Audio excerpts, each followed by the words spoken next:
नमस्कार, बहुत स्वागत है आपका। डीएसडी न्यूज देख रहे हैं आप और आपके साथ मैं हूं देवाशीष कुमार। बिहार में चुनावी मौसम है। इसी मौसम के बीच बिहार के दूसरे चरण का मतदान कल खत्म हो गया। अब तीसरे चरण का मतदान 7 नवंबर को होना है।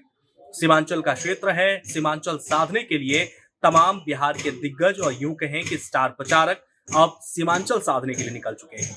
निरहुआ एयरपोर्ट पर निकले आज। पत्रकारों के सवाल पर उन्होंने क्या कुछ कहा है ये हम आपको बताते हैं, लेकिन तमाम नेता जिनसे भी ये सवाल किया जा रहा है कि क्या लगता है आपको जीत को लेकर, तमाम लोग आश्वस्त हैं। तमाम लोग अपने अपने जीत का दावा कर रहे हैं। हम आपको बताते हैं कि बीजेपी नेता निरहुआ और साथ ही साथ अन्य नेताओं ने सीमांचल को साधने के दौरान क्या कुछ कहा है, आप सुनिए। सर, कल प्रधानमंत्री ने भारत माता की जय का नारा दिया था, उसको लेकर वो विपक्ष में यहाँ पर लोग हैं। उनका कहना है कि बिहार का मुद्दा सिर्फ बेरोजगारी है, उसके अलावा कुछ नहीं। भाई, अगर भारत माता की जय करना हिंदुस्तान के अंदर अगर विपक्ष को खराब लगता है तो मुझे लगता है क्या यहाँ पाकिस्तान की जय किया जाए, विपक्ष को तब अच्छा लगेगा। ये विपक्ष हमारा मुद्दा तय करेंगे, विपक्ष प्रधानमंत्री का मुद्दा तय करेंगे। ये पता नहीं, विपक्ष जो है ये पूरी तरह से हम कह सकते हैं कि इनका बुद्धि और विचार दोनों भी ख़त्म है। वो जनता को पूरी तरह से गुमराह कर रहे हैं। बेरोजगारी का मुद्दा, बेरोजगार को रोज़गार देने का काम हमारी सरकार ने किया है। करोड़ों लोगों को हमने रोज़गार देने का काम पूरे देश भर में किया। बिहार में भी रोज़गार हमारा विकास और मुद्दा है।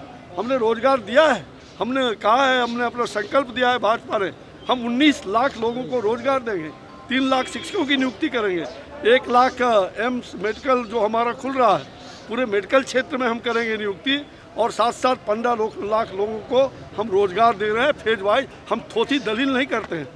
खाली चना अब भाजे भना घना, ये खाली चना भांगे घना जो होता है ना गांव में कहते हैं ना, ये लोग खाली चना है।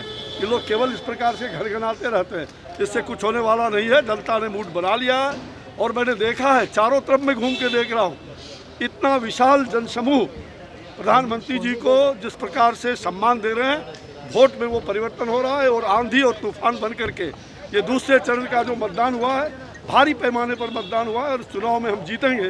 भाजपा जीतेगी, एनडीए जीतेगा, इसमें कहीं दो मत नहीं। हम दो मैं आपको बताऊं कि भारत माता की जय एक ऐसा उद्घोष है जिसमें भारत के मान स्वाभिमान से लेकर, भारत के प्रति प्रतिबद्धता से लेकर, भारत के विकास से लेकर, भारतवासियों के सुख चैन, इसका उद्घोष है भारत माता की जय।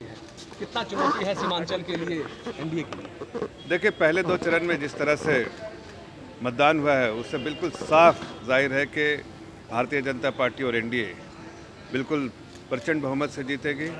कोई तकलीफ नहीं है, कोई भय नहीं है।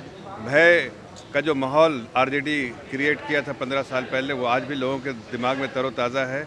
जिस तरह से रंगदारी होती थी, डकैती होती थी, करप्शन होता था, क्राइम होता था, वो अब ख़त्म हो गया है। लोग अमन की ज़िंदगी गुजारते हैं यहाँ पर, और इसलिए प्रदेश के हर जनता चाहती है कि जिस तरह से तेजस्वी यादव जी के सभा में एक भी महिला नहीं जा पाती, उससे समझ में आता है कि महिलाएं यहाँ पर उनके राज में तो सेफ हो ही नहीं सकती। और इसीलिए महिलाओं ने भरपूर चढ़ के वोट दिया है। और मुझे लगता है कि भारतीय जनता पार्टी, जेडीयू और जो हमारे पूरे और 2 घटक दल, उनके साथ हम प्रचंड बहुमत से जीतेंगे, ये पूरा विश्वास है। कांग्रेस का कहना है कि सीमांचल हमारा है, सीमांचल में हम आगे हैं, सबसे आगे। देखिए, कांग्रेस तो बिल्कुल जो बोलते हैं स्पेंट फोर्स है, ख़त्म हो गई। उनकी ज़मीन खिसक चुकी है। अब वो उनका कोई भी जो वजूद नहीं बचा है। वो किसी और के कंधे पे बैठ के राइड करती हैं। उनका वजूद ख़त्म हो चुका है, देश से, प्रदेश से, हर जगह से। ये अलग बात है कि उनको कोई कभी न कभी किसी ने सहारा दिया, लेकिन आप देखिए जहाँ जहाँ उनको जिसने सहारा दिया वो खुद डूबे हैं। तो कांग्रेस के बारे में तो मैं सिर्फ इतना कहूँगा, हम तो डूबे हैं सनम, तुम्हें भी ले डूबेंगे। आरजेडी का भी वही हाल होने वाला है जो समाजवादी पार्टी का हुआ था उत्तर प्रदेश में। Thank you. लोगों को भरोसा जगा है और एनडीए की सरकार ने जिस तरह से काम किया है, तो हम लोग घूम रहे हैं, पूरे बिहार में ही घूम रहे हैं, तो देख रहे हैं कि लोगों का भरोसा है, विश्वास है, और एक बार फिर से एनडीए की सरकार बन रही है। विपक्ष कितना मजबूत है? कांग्रेस कह रहे सीमांचल हमारा है, सीमांचल में हमारे सामने कोई नहीं है। वो लोग भी अपना काम कर रहे हैं, मेहनत कर रहे हैं, और अच्छी बात है। लड़ने का मज़ा तब आता है लड़ने वाला जब काबिल हो। तो लड़ाई अच्छी है और लड़ाई होगी, पर ये तय है कि बिहार की जनता ने तय किया है कि एनडीए की सरकार फिर से आनी चाहिए, क्योंकि एक नींव तैयार है, नींव तैयार हो चुकी है। अब उस पर कितना सुंदर महल बनाना है ये तय करेगा इस बार का इलेक्शन।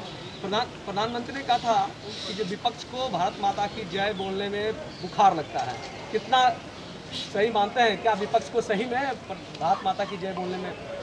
हाँ, क्योंकि वो लोग समझ ही नहीं पाते हैं। वो लोग मोदी जी का विरोध करने में देश के विरोध में उतर जाते हैं। वो ये नहीं समझ पाते हैं कि आप मोदी जी का विरोध कर रहे हो, पर ये तो याद रखो कि मोदी जी का विरोध करते करते कहीं आप देश का विरोध तो नहीं करने लगे। पर हुआ यही है कि जो विपक्ष है वो मोदी जी की गलतियां निकालने के चक्कर में, मोदी जी का विरोध करने के चक्कर में देश के विरोध में ही उतर चुका है। तो उनको सोचना चाहिए, समझना चाहिए कि आप किसी पार्टी के विरोध में बात कर सकते हैं, पर देश के विरोध में किसी को नहीं होना चाहिए। जब देश की सुरक्षा की बात हो तब कुछ किरदार अहम भूमिका निभाते हैं। बेजोड़ शटर्स और शटर लॉक्स, मजबूती की मिसाल कायम करने वाले स्टील पाइप्स, सर्वश्रेष्ठ गुणवत्ता से भरपूर शटर लैथ और अटूट इंटरनल लॉक्स। आइए इन्हें मिलाकर निर्माण करते हैं एक उज्जवल भारत का, क्योंकि बात भारत के मजबूत भविष्य की है।